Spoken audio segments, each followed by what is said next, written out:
Meus queridos, graças e paz mais uma vez.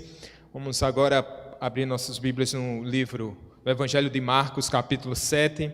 Essa tem sido nossa jornada, né? Nesse Evangelho sinótico escrito pelo irmão João Marcos, sobrinho de Barnabé, companheiro de jornada do apóstolo Paulo, com quem ele, separou-se momentaneamente durante uma das suas viagens missionárias, mas que terminou o ministério falando da importância desse irmão. Ele é precioso, ele é útil, ele é um cooperador meu. Vamos ler o capítulo 7, irmãos. A nossa intenção é meditarmos nesse capítulo, nessa manhã. Eu vou fazer em duas partes, tá bom? Vamos ler essa primeira parte até o versículo 23, em seguida nós vamos retomar a leitura, depois de uma parte do estudo. Quando eu entrar mais especificamente nesse trecho, nós voltamos a ler o restante desse capítulo.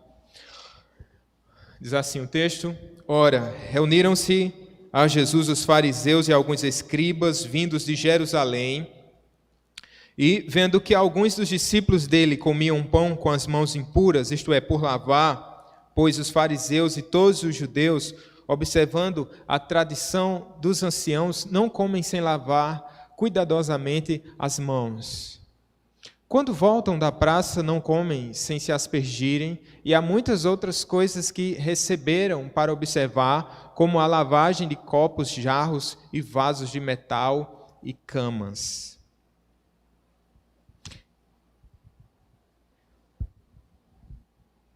Interpelaram-nos os fariseus e os escribas, porque não andam com os teus discípulos de conformidade com a tradição dos anciãos, mas comem com as mãos por lavar.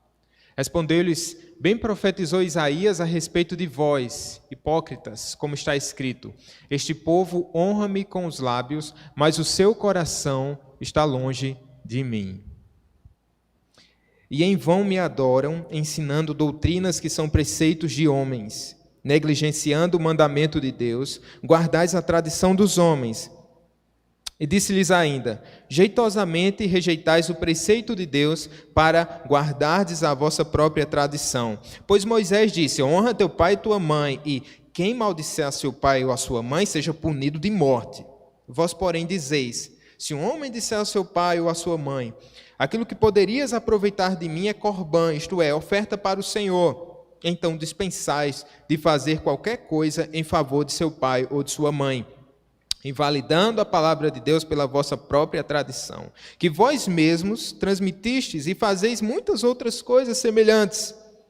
Convocando ele de novo a multidão, disse-lhes: Ouvi-me todos e entendei. Nada há fora do homem que entrando nele o possa contaminar, mas o que sai do homem é o que o contamina. Se alguém tem ouvidos para ouvir, ouça. Quando entrou em casa, deixando a multidão, os seus discípulos o interrogaram acerca da parábola. Então lhes disse: Assim vós também não entendeis? Não compreendeis que tudo o que de fora entra no homem não pode contaminar? Porque não lhe entra no coração, mas no ventre, e sai para lugar escuso. E assim considerou ele puros todos os alimentos. E dizia: O que sai do homem, isso é o que o contamina. Porque de dentro do coração dos homens é que procedem os maus desígnios, a prostituição, os furtos, os homicídios, os adultérios, a avareza, a malícia, o dolo, a lascívia, a inveja, a blasfêmia, a soberba, a loucura. Ora, todos estes males vêm de dentro e contaminam o homem. Amém. Até aqui, meus irmãos. Nosso Deus, que a Tua palavra encontre lugar no coração do Teu povo. Que o Senhor nos ajude e nos instrua nessa manhã. Humildemente te rogamos em nome de Jesus. Amém.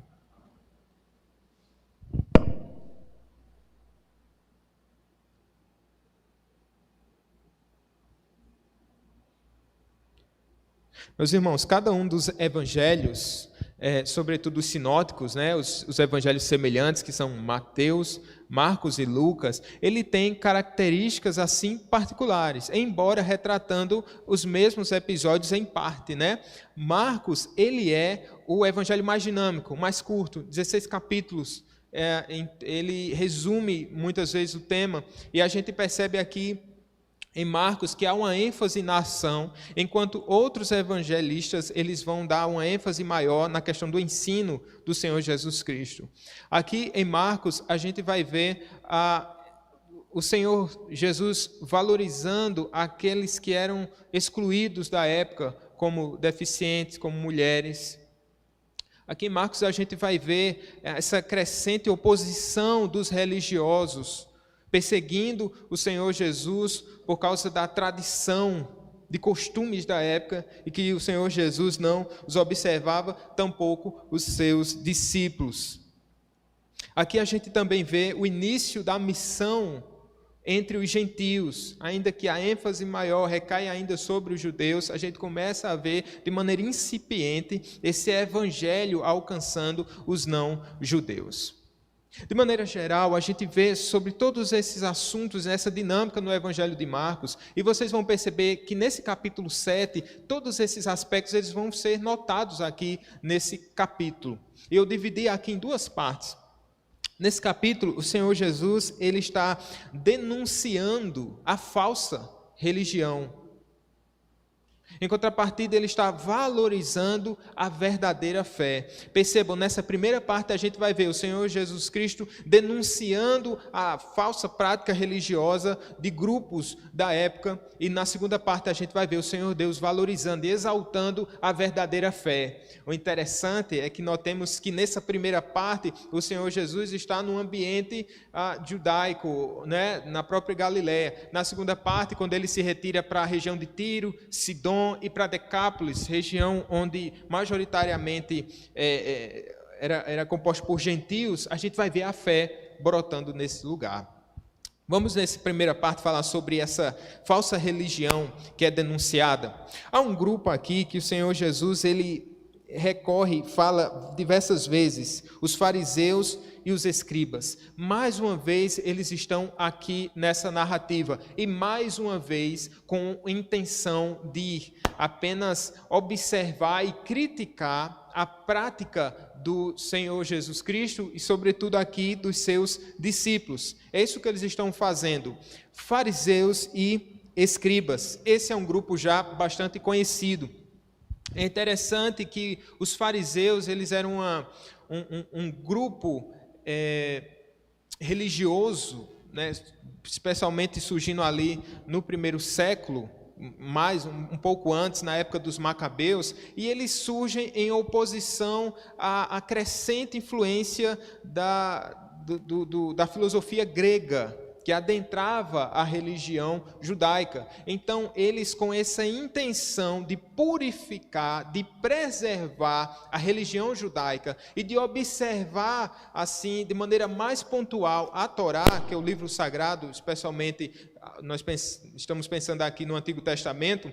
Então, eles surgem com um lema. E sabe qual era o lema? Sola Scriptura. Né? Algo tão comum para a gente hoje, é uma defesa da sã doutrina. Veja que a intenção era uma boa intenção.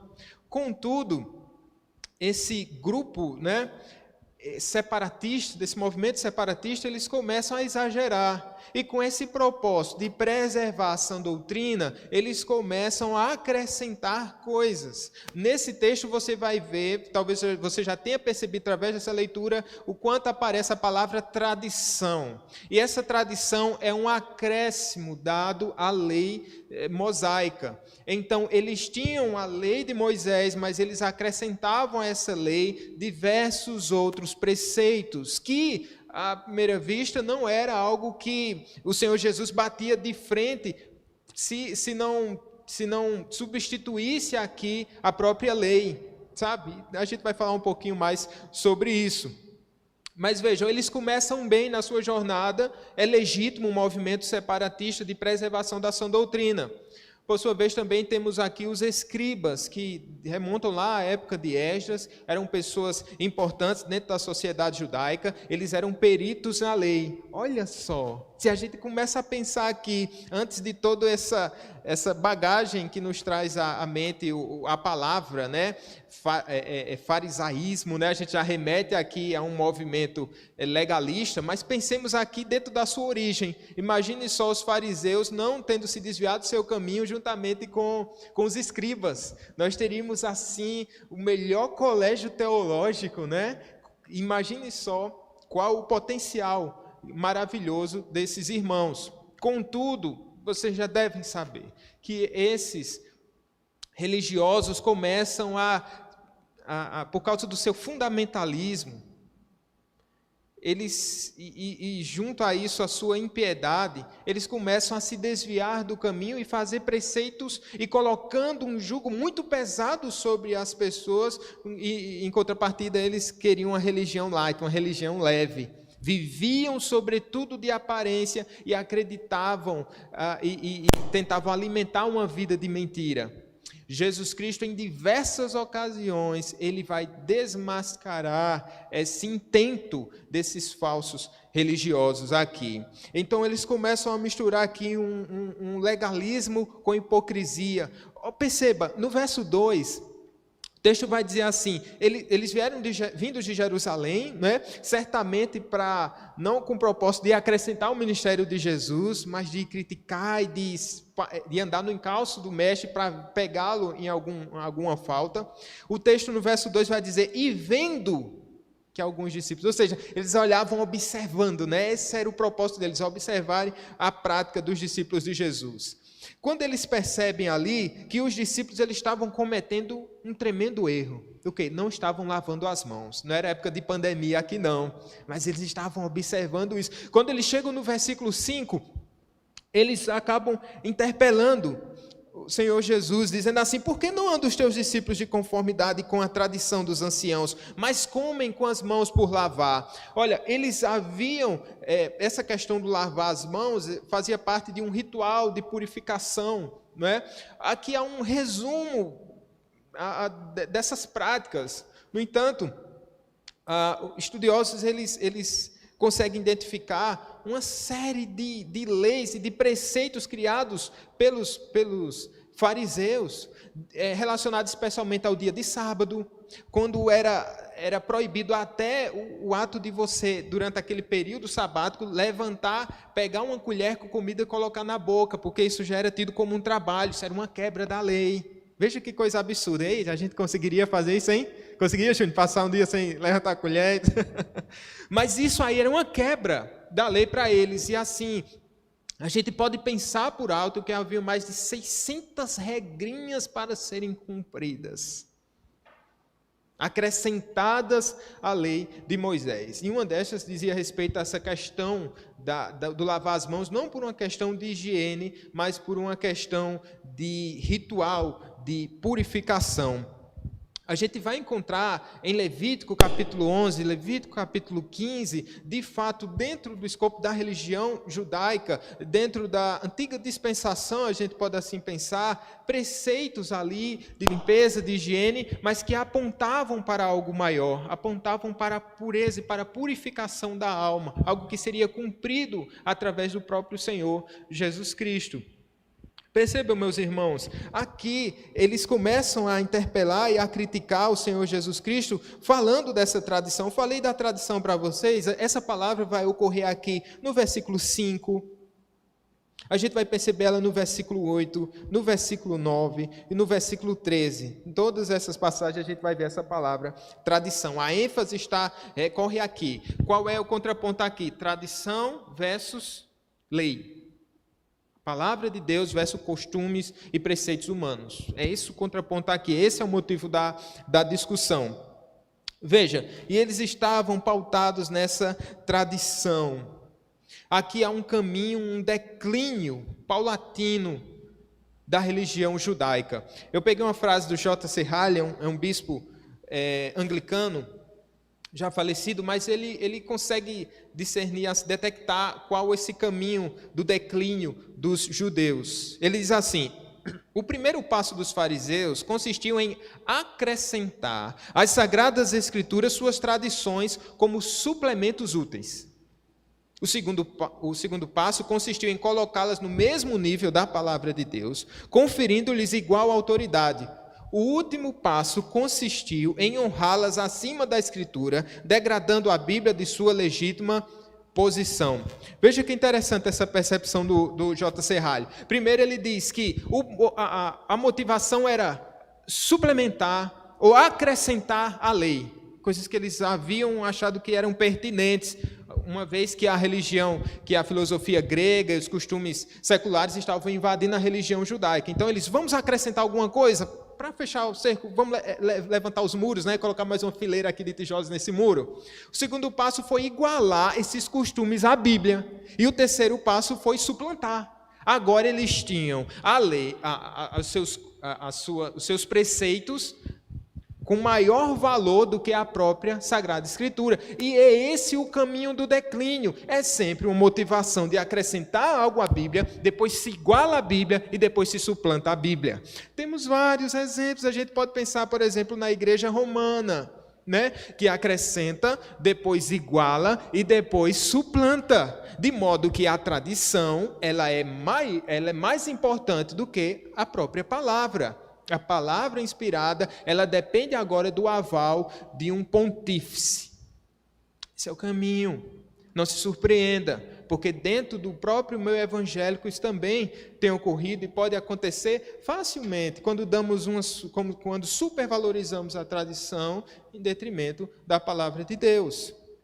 Perceba, o Senhor Jesus Cristo, ele entende e ele como profeta, ele vai contra esse movimento e contra essa falsa religião.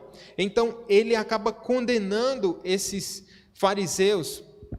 E ele está repetindo aqui, veja só, ele vai falar aqui, respondeu-lhes, verso 6, bem profetizou Isaías a respeito de vós, hipócritas, olha a palavra aqui que o Senhor Jesus Cristo traz, né?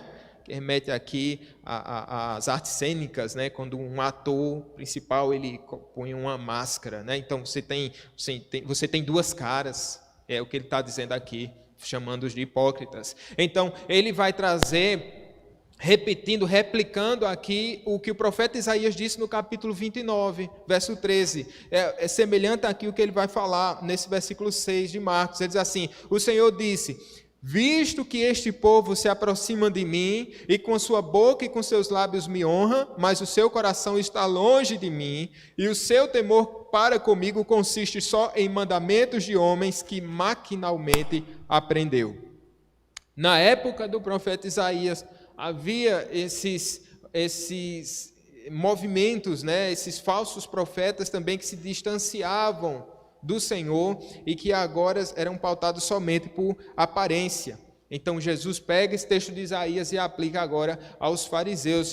A Bíblia já falava sobre vocês, não é novidade que isso aconteça.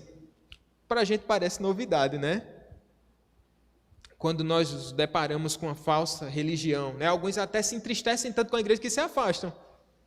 Ao invés de se apegarem à verdadeira, à sã doutrina, eles acabam se decepcionando e generaliza tudo, aí vão embora. Como se não entendessem que, por um lado, haverá joio no meio do trigo, e por outro lado, entendendo que complementa isso, que a igreja ela é composta de pessoas que são pecadoras. Aqui, o Senhor Jesus Cristo vai condenar esses homens e é tão interessante. Ele diz aqui, no verso 8, e é um dos versículos chaves, ele diz assim: negligenciando o mandamento de Deus, guardais a tradição dos homens. E ele diz: vocês jeitosamente rejeitaram o preceito de Deus para guardardes a vossa própria tradição. Veja, vocês fizeram como se fosse um jeitinho, se é o jeitinho brasileiro, é o jeitinho assim judaico. Vocês fizeram uma forma, criaram uma forma doutrinária, né, que nas suas entrelinhas parece ter uma aparência de piedade, parece ser Bíblia pura, mas é somente acréscimo. Aí, para não ficar somente de uma forma abstrata, Jesus dá um exemplo concreto. Aí esse exemplo concreto foi para quebrar. Porque ele começa a falar da tradição judaica. Ele diz, como se ele dissesse, eu vou citar um exemplo para vocês, o que é que vocês estão fazendo? Aí ele começa a citar o 5º mandamento. Aí ele diz assim, pois Moisés disse, veja, é importante ele falar a palavra Moisés aqui, entende? Porque ele está contrapondo justamente os preceitos que eles acrescentam à lei de Moisés. Ele diz assim, olha o que Moisés falou. Ele diz, honra a teu pai e a tua mãe. E depois ele acrescenta aqui o que está em Êxodo capítulo 21, verso 17. Diz assim, quem maldisser ao seu pai ou à sua mãe, seja punido de morte. Veja, nesse ponto aqui, os fariseus, eles iriam o quê? Entender, isso é lei de Moisés. Aí Jesus está dizendo, como o grande hermeneuta e o grande exegeta, ele diz assim, veja o que é que vocês estão fazendo. Vocês criaram aí uma lei. Aí ele vai começar a dizer isso no verso 11. Vós, porém, ou seja, está contrapondo, o que Moisés disse é contra o que vocês estão fazendo na prática. Diz assim, vocês, porém, dizeis, se um homem disser ao seu pai ou à sua mãe, aquilo que poderias aproveitar de mim é corbã, isto é, oferta para o Senhor, então o dispensais de fazer qualquer coisa em favor de seu pai ou de sua mãe. Aí o verso 13, irmãos, ele diz assim, invalidando o quê? A palavra de Deus pela vossa própria tradição. Quando se acrescenta algo à palavra de Deus, a gente está fazendo o que com ela? Invalidando. E eles criaram lá, dentro dos seus preceitos, algo chamado Corban, que era a consagração de itens, de bens. E quando eles diziam assim, esse bem aqui foi consagrado, ele só pode ser usado em prol do templo para Deus, de maneira genérica, né? É consagrado. Isso é muito comum ainda, né? Não tanto no nosso meio reformado, mas assim, eu vou consagrar esse teclado, né? Aí não pode tocar. Não toque essas músicas não, né? Tu viu? Está consagrado aqui. Então eles diziam assim, isso está consagrado para o Senhor, aí o pai e a mãe, precisando de assistência, eles diziam assim, mãe, infelizmente não dá, porque eu já consagrei. Veja, eles usavam um artifício religioso para negar a verdadeira religião. Eles usavam um meio de dizer assim, olha, isso é da igreja, invalidando a lei, a misericórdia contida na lei. E Jesus está dizendo, olha, vocês estão negando, vocês estão quebrando um mandamento em nome de outro mandamento, mas o que ocorre é que esse mandamento é divino, e esse mandamento é humano. E agora, seus parentes estão carecendo e precisando do auxílio de vocês, quer estivessem ou não, mas o fato aqui é que eles precisavam, como filhos aqui, honrar os seus pais, ele está desmascarando. Veja, ela é muito, nas entrelinhas dessas leis, parecia haver misericórdia, parecia haver um espírito de piedade, mas é um espírito carnal, mundano. Isso tem tantas aplicações para a gente, né? Que às vezes a gente pensa, a gente acaba criando uma dicotomia entre sagrado e secular, ou a gente começa a colocar assim a questão a vida religiosa é mais importante que a vida familiar. O meu compromisso com a igreja é superior ao meu compromisso com os meus pais.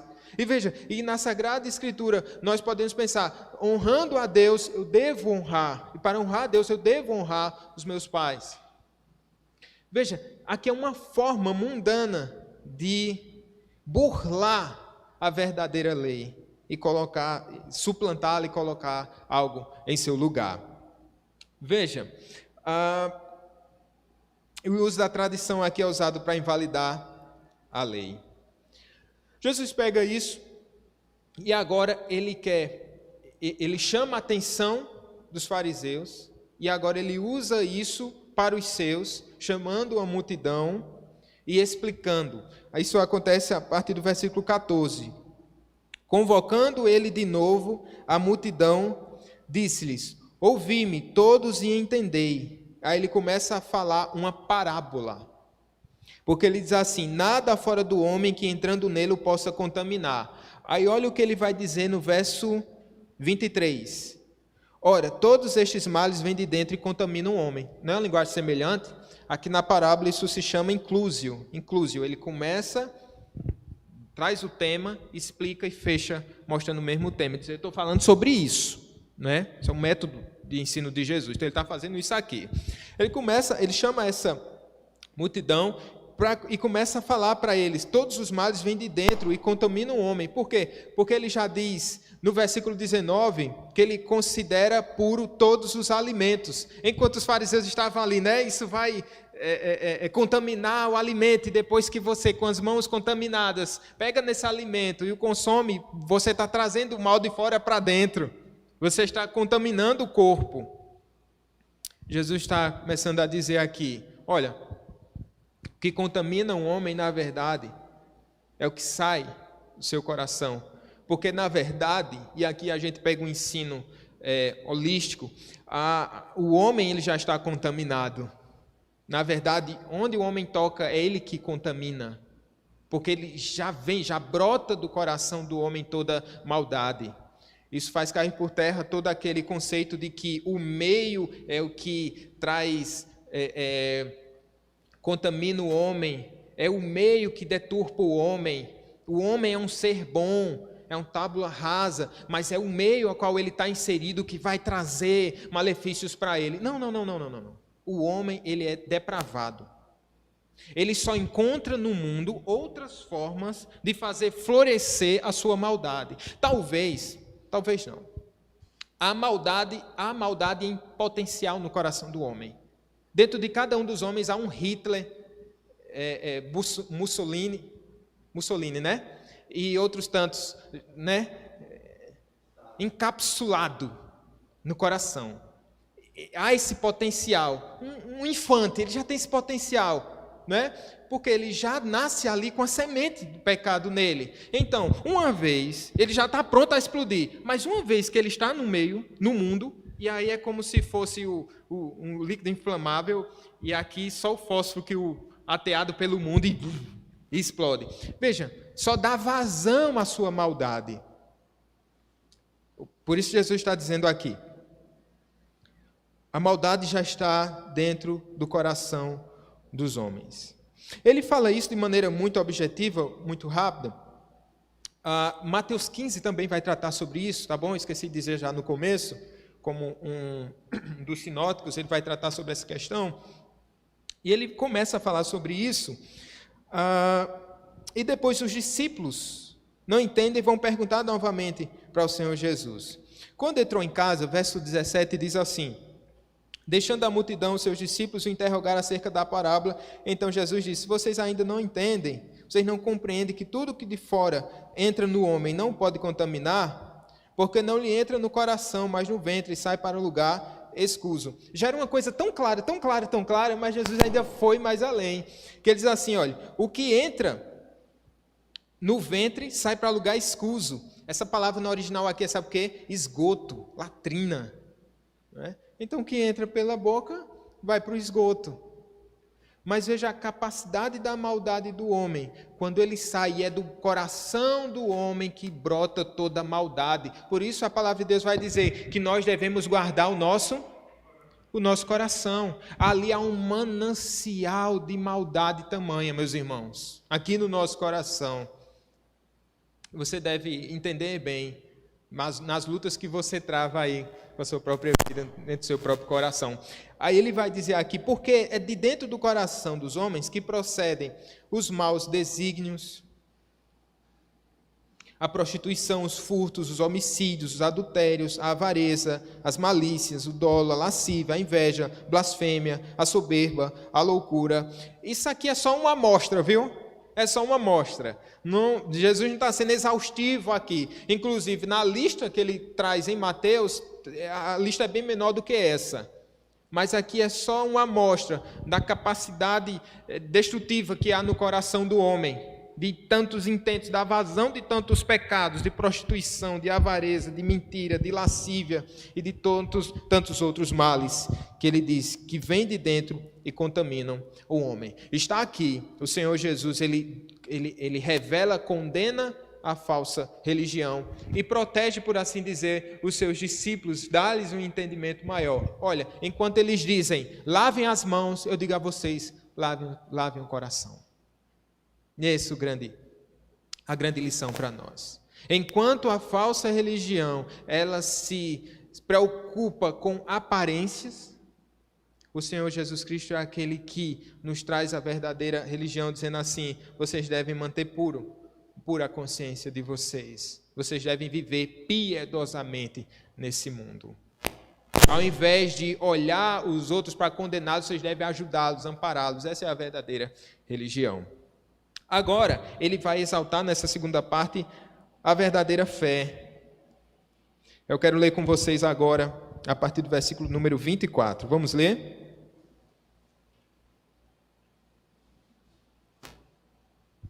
Diz assim: vamos fazer de maneira alternada, tá bom? Levantando-se, partiu dali para as terras de Tiro e Sidom, tendo entrado numa casa, queria que ninguém o soubesse, no entanto, não pôde ocultar-se.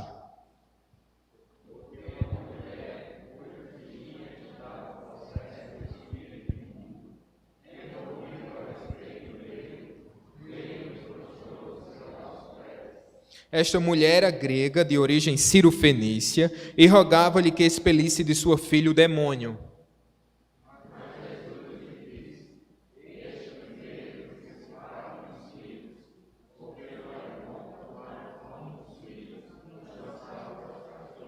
Ela, porém, lhe respondeu: sim, Senhor, mas os cachorrinhos debaixo da mesa comem das migalhas das crianças.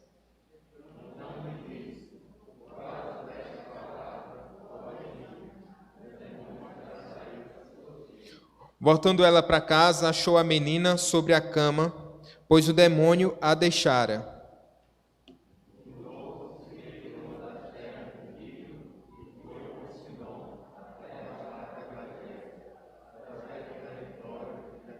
Então, lhe trouxeram um surdo e gago e lhe suplicaram que pusesse as mãos sobre ele.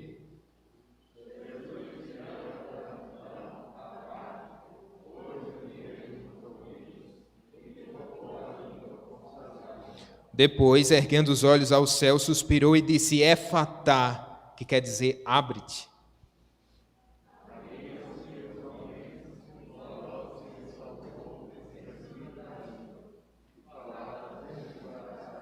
Mas lhes ordenou que a ninguém o dissessem. Contudo, quanto mais recomendava, tanto mais eles o divulgavam.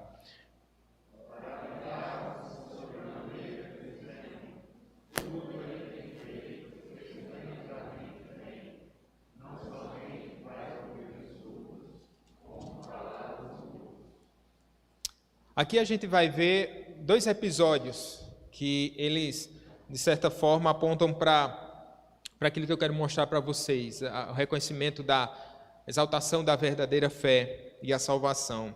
Primeiro, a expulsão de demônio da filha de uma mulher grega, né, cananeia, e a cura de um surdo-mudo lá de Decápolis.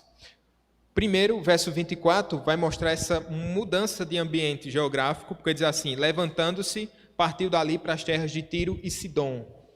Ele sai desse embate com os fariseus e explica essa parábola aos discípulos, se retira agora e vai para outra região, ficava ali na costa da Palestina, uma região chamada Tiro e Sidom.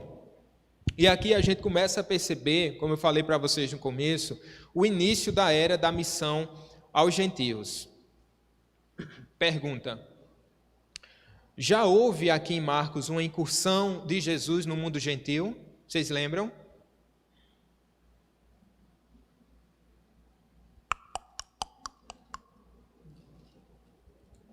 Já. Capítulo 5.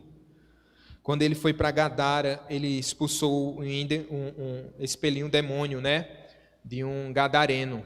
Essa já foi a incursão de Jesus no mundo gentil. Contudo, aqui, ele começa um período mais extenso com os gentios, e é a partir dessa história que a gente começa a perceber essa era da missão entre os não-judeus. Tiro e Sidom pertenciam à antiga Fenícia, de lá veio, sabe quem? Jezabel, como diz Itiel, a maior mocreia da Bíblia, né? Jezabel veio de lá. Mas lá tem uma história linda também de Elias, o profeta Elias, ressuscitando o filho de uma de uma mulher daquela região. Tiro era conhecido por seu paganismo e por sua riqueza extravagante. A gente já começa a ver a mudança desse ambiente. Se a característica agora do ambiente religioso entre os judeus era uma religião que estava em franco declínio, a gente começa a ver o outro lado da história, que igualmente agora uma terra gentia que era entregue ao paganismo pela riqueza extravagante. O que é que se pode achar no lugar desse? Uma mulher cuja filhinha estava possessa de espírito imundo. E o texto vai dizer no verso 25 que, tendo ouvido a respeito dele, veio e prostrou-se-lhe aos pés. Gente, aqui a gente já vê um tremendo exemplo de fé. Essa mesma passagem a gente encontra através da pena de Mateus, capítulo 15. Ele vai trazer mais detalhes sobre esse mesmo episódio. E uma das ênfases de Mateus é mostrar a devoção e a humilhação e a humildade dessa mulher. Ela vem e, sem contar, com muito esforço, ela se prostra aos pés de Jesus. Veja, num ambiente já um tanto quanto afastado dentro desse primeiro campo de missão do Senhor Jesus Cristo, há fé naquele lugar. A gente percebe que enquanto os fariseus eles resistem a Jesus, uma mulher grega se prostra diante dele em adoração. Isso é uma ironia aqui de Marcos. É interessante, queridos, que não é a igreja que determina onde a fé está, mas é a verdadeira fé que leva a igreja até lá. Onde há fé, a igreja ela é criada. Onde o evangelho chega, a igreja vem atrás. Não é a igreja que diz a fé está aqui ou a fé está ali. Isso é um domínio, né, dos fariseus. A fé está onde houver esse cumprimento desses preceitos. Mas não, o evangelho vai. Jesus diz, a igreja está lá. E aqui isso está acontecendo. A igreja, a ação entre os gentios de forma incipiente, ela já começa o evangelho a ganhar o mundo. Há uma promessa, de fato, de um derramado Espírito em todas as nações. A gente cantou aqui, não foi? Povos, todas as línguas, tribos, raças, eles adorarão o Senhor Jesus Cristo. E havia essa promessa a partir de Pentecostes. Contudo, desde o Antigo Testamento, a gente já vê essa ação do Espírito Santo de maneira pontual. Às vezes, o pastor falou sobre Raabe, por exemplo, aqui, não é? E já é essa ação do poder de Deus salvando os gentios, lá no Antigo Testamento. Aqui Jesus vai contar mais uma parábola. Olha o que está acontecendo aqui. Deixa eu ler Mateus para vocês. O tempo nos permite, só para que vocês entendam uma coisa aqui, ó.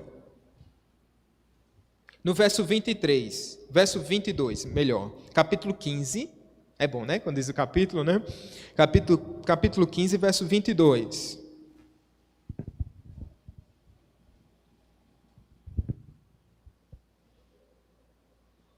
Diz assim, ó. E eis que uma mulher cananeia, que viera daquelas regiões, clamava, Senhor, filho de Davi, tem compaixão de mim. Minha filha está horrivelmente endemoniada. Ele, porém, não lhes respondeu palavra. E os seus discípulos, aproximando-se, rogaram-lhe, despede-a, pois vem clamando atrás de nós. Até aqui. Veja que a fé dessa mulher, como ela chama o Senhor, né? Tu és o Senhor, filho de Davi, tem compaixão de mim. Então, é um clamor de alguém que já tinha ouvido falar de Jesus e que, de certa forma, já havia fé, nem que fosse o tamanho de uma semente de uma mostarda dentro do coração dela, já tinha ouvido falar acerca do Senhor Jesus Cristo. Mas o que chama a atenção é que Jesus não deu ouvidos a essa mulher. É estranho, não é não? Você lê e chega e fica, pasmo não, porque eu sei que nosso mestre é tão gentil que não despreza ninguém.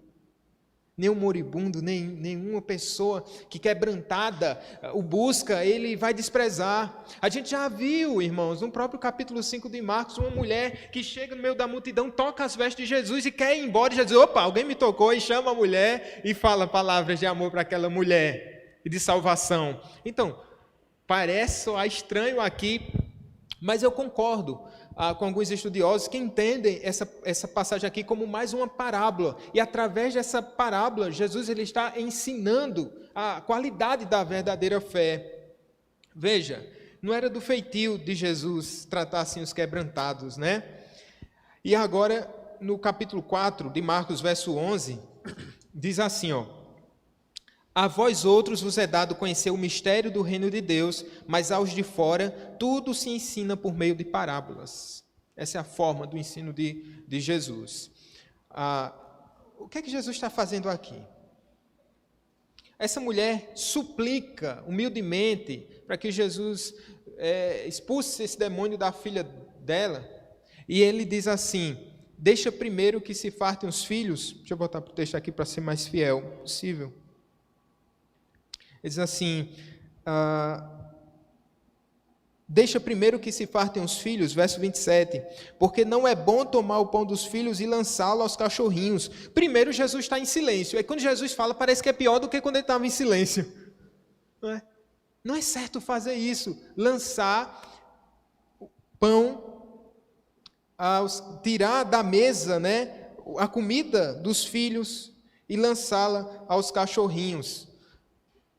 Aqui, a gente pode entender filhos como, de fato, os judeus, a quem fora dado primeiramente a promessa, e através deles alcançaria os gentios, alcançaria o mundo. Mas primeiro essa promessa é dada aos gentios. E Jesus está dizendo isso. Primeiro a promessa é dada aos filhos. E não é certo tirar o pão da mesa dos filhos, da boca dos filhos, e dar aos cãezinhos. Aí tem duas coisas que a gente precisa entender quanto à cultura aqui. Os cães, dentro da cultura judaica, eram seres assim, imundos, né, impuros, não diferente hoje dos pets. Não havia pets, né, lá na Galileia. Eles eram tidos como bichos assim, eles eram expulsos da cidade, tacavam pedra nos cães. E os judeus chamavam os gentios, sabe de quê? De maneira elogiosa, de cães. Foi irônico, né? Chamavam de cães. Que diz assim: vocês são desprezados, a verdadeira religião não pertence a vocês. Já na cultura grega, a gente percebe aqui que é chamada a palavra cachorrinhos. Então, para a cultura grega, em si, isso não soava de maneira pejorativa. Eles tinham, algumas famílias, algumas pessoas, elas tinham de fato os seus cãezinhos, então ele está trazendo de fato uma figura que era tanto aplicada aos judeus, quanto aplicada aos gregos. Então ele está dizendo de maneira muito clara: você não tira o pão do seu filho e dá para o seu cachorrinho. Parece assim algo tão difícil de se entender. Parece aqui que a mulher poderia ficar ou envergonhada, ou dizer: que mestre insensível. Não, esse não é aquele que ama, que a gente tem ouvido falar tão bem dele. Mas entenda, até a própria resposta da mulher dá a entender que isso não foi algo ofensivo para ela. Mas ela pega essa palavra de Jesus, essa parábola, e complementa: sim, mestre, sim, Jesus. Mas até os pães eles comem das migalhas que caem no chão. E veja, a humildade dessa mulher, e Jesus parece estar humilhando essa mulher, mas parece ser um caminho bíblico. Primeiro, humilhar, para depois oferecer salvação. É sempre esse o caminho. Mostrando o estado do homem, seu estado de perdição, e mostrar que tudo é graça de Deus.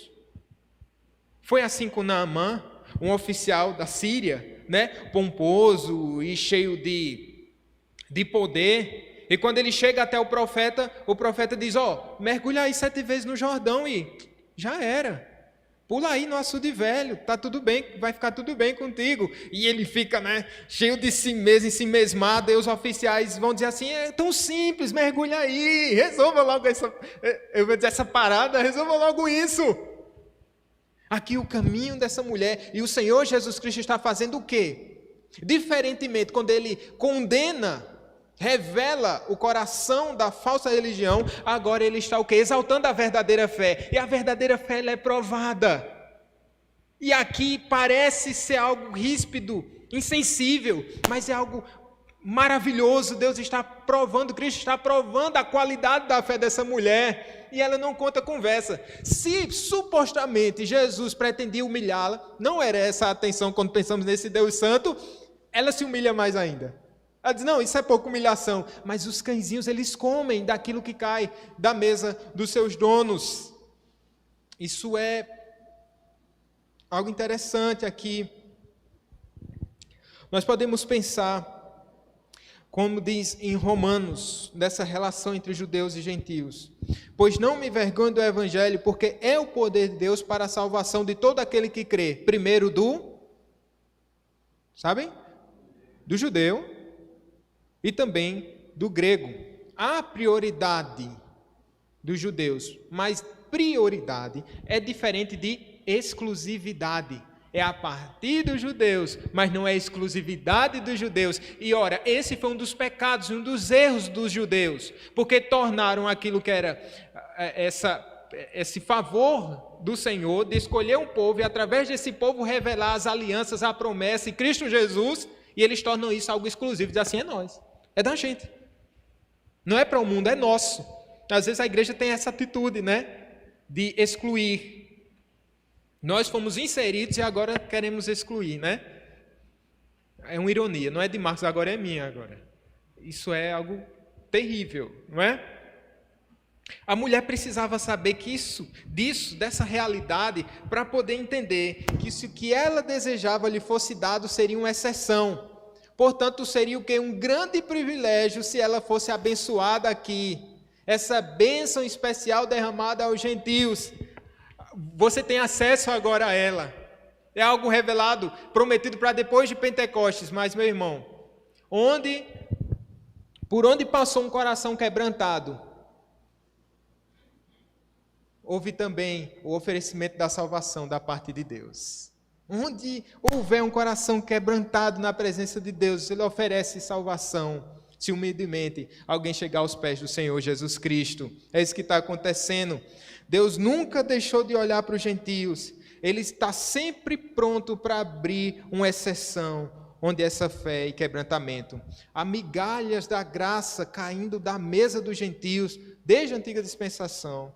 E esses restos de comida sempre foram suficientes para saciar a fome dos sedentos. Mesmo os judeus, sendo péssimos despenseiros, a graça, a salvação, o evangelho alcançou multidões. E nós somos o exemplo disso. Eu comi migalhas que caíram da mesa dos judeus. Comemos essas migalhas, mas essa migalha, ela traz alimento para a alma de maneira crescente e suficiente. A gente só precisa de pouco mesmo, mas que venha da mesa do Senhor. Em contrapartida, os banquetes desse mundo, eles não podem saciar a alma, mas migalhas da mesa do Senhor é capaz de trazer vida, revigorar a alma de qualquer sedento, de qualquer faminto que chegar até Ele. Amém. Foi isso que o Senhor fez conosco. E agora Ele enxerta aqui os gentios como oliveira brava nessa comunidade da fé. Jesus está aqui salvando e discipulando, e eu parto aqui para esse último episódio, quando ele vai tratar aqui da cura de um surdo e gago. Ele continua, essa mulher, fechando aqui a passagem, volta para casa e achou a menina sobre a cama, mas o demônio a deixara. Então Jesus, ele traz essa salvação, essa libertação, trabalha a fé, é um discipulado aqui. Uma das ênfases de Marcos é o discipulado. Então ele está discipulando aqui essa mulher. Ele vai agora para as terras de Tiro, se retirou das terras de Tiro e de Sidom, através do território de Decápolis. Quando ele chega lá, trouxeram para ele um surdo e gago, e suplicaram a ele que impusesse as mãos sobre esse surdo e gago.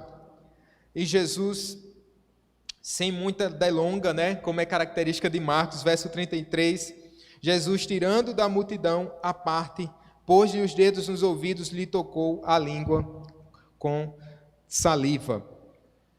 Na época se acreditava que essa saliva de um homem santo tivesse propriedades curativas, então me parece que não era algo estranho o que estava acontecendo ali. E Jesus é tão criativo, né? Na forma como ele opera os seus milagres, seja através da palavra, seja através de uma ação, seja através de um toque. É difícil, se você tentar fazer aqui uma pesquisa com Jesus, como os meios, né? Colocar Jesus dentro de uma caixinha e dizer assim, Jesus opera assim, vai ser tão difícil, que ele vai de maneira tão criativa e tão diversa, né? Salvar, curar e fazer maravilhas. O que é que acontece aqui? Esse homem é surdo e, consequentemente, isso trouxe dificuldade para a sua fala. Ele é levado por alguém, por uma multidão, por pessoas, levam até Jesus, e Jesus de pronto o tira do meio da multidão e opera um milagre. E aqui Jesus vai fazer tipo uma encenação. O que é que ele faz aqui? Ele coloca os dedos, nos ouvidos dessa pessoa, e lhe tocou a língua com saliva. Ele ergue os olhos, suspira e diz efatá, que quer dizer abre-te. Parece-me que eu entro um pouco aqui na questão da especulação, mas essa semana eu estive conversando com uma prima minha, ela estuda Libras, na Federal, e ela falava dessa capacidade do surdo, mudo, de fazer leitura labial, aguça outros meios de comunicação, digamos assim, os surdos. Então, eles têm essa questão visual muito forte neles. Me parece aqui, e aqui pegando o Osborne, eu trouxe esse livro aqui, muito bom se você quer estudar, quer ter um estudo melhor do que esse que eu estou passando para vocês, Vocês podem adquirir esse material aqui, tem sido muito bom, muito instrutivo. Aí ele vai falar que é uma espécie de encenação. Eu comecei a pensar que faz muito sentido, porque Jesus aqui poderia botar a mão e pôr as mãos sobre a cabeça desse homem e ele ficaria curado, mas ele toca esse homem no ouvido, como se dissesse, ele toca saliva na língua desse homem, e parece que isso é algo que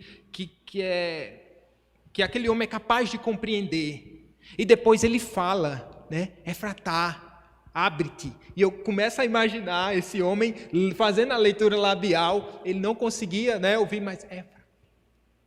E depois aquele homem lê os lábios, ele falou com Deus, que ele olhou para o céu, e ele está mandando eu abrir a boca, e ele fala, A gente estava falando um pouco aqui sobre as crianças, a forma como a gente ensina, e Jesus tão diverso e tão pedagógico nesse sentido, que ele consegue falar a linguagem da multidão, se é com infantes, uma linguagem infantil, se é com um público aqui deficiente, ele consegue falar e comunicar. Isso me fala tanto ao coração, gente.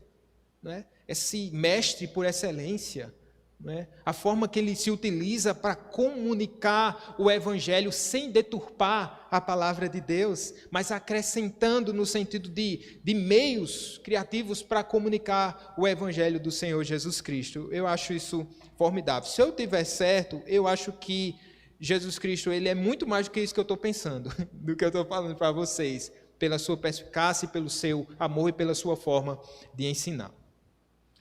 Essa profecia é cumprida, esse homem, ele começa a falar, ele começa a ouvir, começa a discernir, porque ele diz assim, abriram-se-lhe os ouvidos e logo lhe soltou um empecilho da língua e falava desembaraçadamente, não era só falando assim, gaguejando, agora ele fala, desembaraçadamente. E aí ele dá aquela ordem que parece que ninguém ouve, quer dizer, não diga a ninguém não.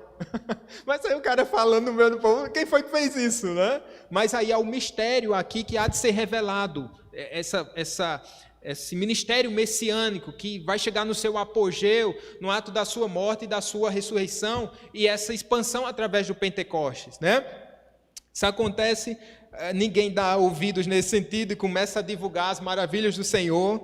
Aí no verso 37 diz assim, maravilhavam-se sobremaneira, dizendo, tudo ele tem feito esplendidamente bem, não somente faz ouvir os surdos, como falar os mudos. Tudo que ele faz é bem feito, não, irmãos? Esse não é o mesmo Deus de Gênesis, que quando criou diz assim, isso é muito bom, isso é muito bom. A multidão aqui, eles acompanham, essa multidão vê o Senhor Jesus Cristo agindo, diz assim, tudo que ele faz esplendidamente. É algo maravilhoso, e é um poder que somente um cego não pode ver. Os fariseus, os gentios conseguem ver. A propósito, vocês veem como é maravilhoso essa segunda parte do capítulo. Na primeira parte era coisa pesada, Os fariseus na cola, criticando, Jesus rebatendo, sendo a própria verdade, pesado, A religiosidade fria. E agora nessa segunda parte a gente vê o quê? A verdadeira fé, e as coisas acontecendo, e o Senhor Jesus Cristo agindo, e coisas maravilhosas acontecendo aqui. Amém, meus irmãos. Estou encerrando, só trazendo algumas lições. A primeira delas é que a gente deve cuidar bem do nosso coração. Não somente falo da nossa saúde. Talvez nesse começo de ano você pense, a minha saúde vai melhorar, eu vou cuidar bem dela, eu vou me preocupar com aquilo que eu vou ingerir, vou me preocupar com o meu alimento. Eu digo a vocês, pode se preocupar um pouquinho, mas sobretudo se preocupem com aquilo que vocês têm guardado no coração de vocês. Que o nosso propósito seja ter uma vida de piedade. A boca fala do que o coração está cheio. Eu digo a vocês, o coração dos fariseus estava cheio de quê? De amor, de compaixão? De modo nenhum. Que tenhamos esse coração cheio da palavra de Deus. Estejamos aptos a ensinar, meditar primeiramente, a orar. Isso vai enchendo o nosso coração, né, do reino de Deus, invadindo o nosso coração. O valor das tradições é algo interessante aqui, quero falar rapidamente, porque Jesus aqui não está desprezando o valor da tradição. Ele não quebra, o intuito dele não é quebrar as tradições de maneira nenhuma. Cada círculo ele tem as suas próprias tradições. O problema aqui que Jesus está condenando é essa valorização tamanha da tradição que ela acaba suplantando a palavra de Deus. Temos a nossa tradição na igreja presbiteriana, temos tradições na igreja anglicana, temos a tradição na igreja metodista, temos tradições na igreja Assembleia de Deus. Isso é inegável, sabe? O grande problema é quando nós pegamos esses costumes, essas tradições e ou queremos suplementar a Bíblia, queremos igualar a Bíblia ou queremos suplantar a Bíblia, que é o caminho lá, como eu falei para vocês, que o bispo Riley nos traz. Esse é o caminho da perdição e da falsa religiosidade. Tenhamos esse cuidado, que por trás de um discurso sola escritura, estejamos falando assim, minha escritura, e colocando e acrescentando a palavra de Deus, tá bom? Charles Swindoll, ele diz assim, que a tradição é a fé viva dos que já morreram, enquanto que o tradicionalismo é a fé morta dos que vivem. Então temos esse cuidado com a tradição, né? Valorizemos a tradição, quanto ao tradicionalismo, temos essas reservas, tá bom? Finalmente, a verdadeira religião, a verdadeira fé que brota nos nossos corações. Essa confiança plena no Senhor Jesus Cristo, como essa mulher que se chega aos pés de Jesus, o filho de Davi, tem compaixão de mim. Essa mulher que diz assim, olha, as migalhas que caírem da mesa, elas já são suficientes para mim, porque vem da tua mesa, ó Senhor. Que isso enche o nosso coração, que isso seja o ponto alto da nossa vida, o nosso desejo de estar aos pés do Senhor Jesus Cristo. Reconhecemos que tudo é graça. Se estamos aqui, meus irmãos, é porque o Senhor Deus enxertou essa videira brava aqui, essa planta que não ia dar certo, nessa videira verdadeira, em Cristo Jesus. Estamos aqui unicamente pela graça do Senhor Jesus Cristo. Valorizemos isso, demos graças ao Senhor. Amém? Porque essa salvação chegou aos gentios. Pode, minha irmã. O senhor falou aí que a boca fala porque o coração está cheio. Sim, sim. Então, se nós usarmos um pouquinho a mente para pensar e raciocinar aquilo que nós vamos falar, será que não diminuiria assim que pode essas palavras causar na outra pessoa? Vamos dizer que nós estamos com muita raiva. E não falamos, vomitamos, vamos dizer, as palavras, dizendo tudo aquilo que queremos, e depois o outro fica magoado. Então aquela mágoa vira ferida, que é difícil de cicatrizar. E o pensamento fazer com que nós pensássemos mesmo naquilo que iríamos viver. Para que não diminuir muito essa maldade que sai do nosso coração. Vocês acham, meus irmãos? Com certeza. né? A gente precisa, irmã, do Espírito de Deus, por isso nós precisamos da palavra de Deus, né? Para encher o nosso coração, porque onde a palavra de Deus está, nós podemos falar, Jesus fala aqui em tom de repreensão, mas as palavras de Deus, elas não são jogadas ao vento, mas ele fala com sabedoria. Ele não é tomado pelo ódio, mas ele não deixa de falar a verdade. Por isso a Bíblia nos diz que nós devemos falar a verdade em amor. Essa é a grande questão. E para falarmos em amor, essa verdade em amor, nosso coração deve estar cheio da palavra de Deus, e pelo poder do Espírito Santo é possível. A gente tropeça tantas vezes, porque somos céleres, falamos rapidamente, né? E demoramos a ouvir. Mas com certeza, a partir do momento que nós pensarmos, a partir do momento que a gente ponderar mais, e orarmos mais e pedirmos mais graça a Deus, com certeza os efeitos da nossa fala, elas não vão causar destruição, mas vão ser úteis, né? Vão abençoar, mesmo a palavra de exortação aqui, tá bom? Que Deus nos ajude, isso é uma aplicação para a gente, né? A gente pensar naquilo que nós falamos, né? Do que está cheio o nosso coração, tá bom, minha irmã? Deus nos ajude, viu? Nos oriente. Vamos ficar em pé? Vamos